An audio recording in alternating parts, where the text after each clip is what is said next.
dari Tuhan Allah Bapa kita dengan persekutuan dengan Yesus Kristus kiranya menyertai kami sampai selamanya. Amin.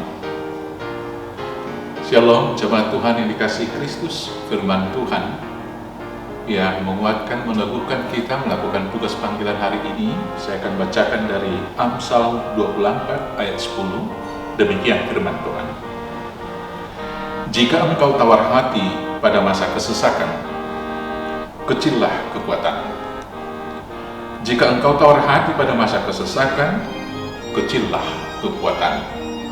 Demikianlah firman Tuhan. Bapak Ibu saudara-saudara yang terkasih dalam Yesus Kristus, ada dua pusat kelemahan manusia yang diketahui iblis dan yang sering dipermainkan, yaitu akal pikiran kita dan juga hati. Sering sekali iblis memperdaya kita dengan kedua kelemahan tersebut.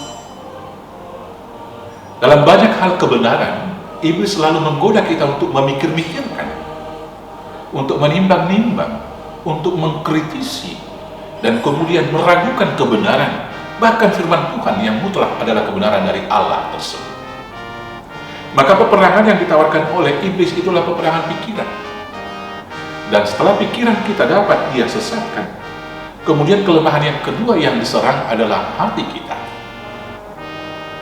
Kita ditakut-takuti, maka ketika hati kita takut, kita tidak berdaya lagi. Kemudian, hati kita yang menjadi pusat pengharapan kita juga sering sekali dibawa kepada hal yang negatif. Ketika menghadapi kesesakan dan kesukaran, seolah-olah tidak ada lagi pengharapan.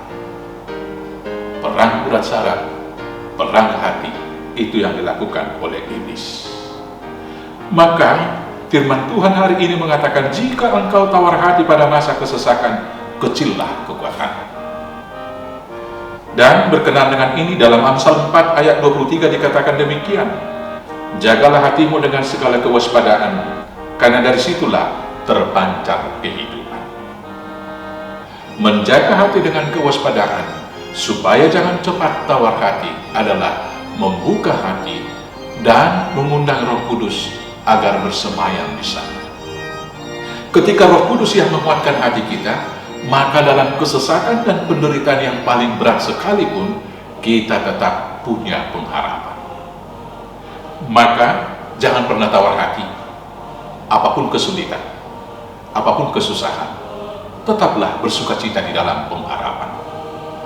Ketika kita diputuskan pacaran, kita harus berpikir optimis bahwa Tuhan sudah menyediakan yang lebih baik daripada pacar yang memutuskan kita.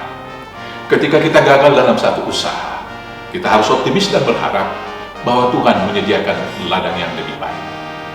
Ketika kita gagal dalam satu pekerjaan, kita harus berpikir bahwa Tuhan mengajar dan mempersiapkan kita untuk pekerjaan yang lebih besar.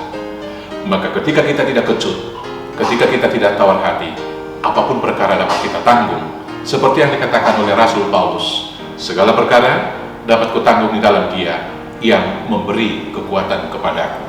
Adalah Tuhan Yesus yang menguatkan, Roh Kudus yang meneguhkan. Jangan tawar hati, supaya kekuatan kita bertambah dari sehari ke sehari, dan sukacita berlimpah-limpah. Selamat beraktivitas, Tuhan Yesus memberkati.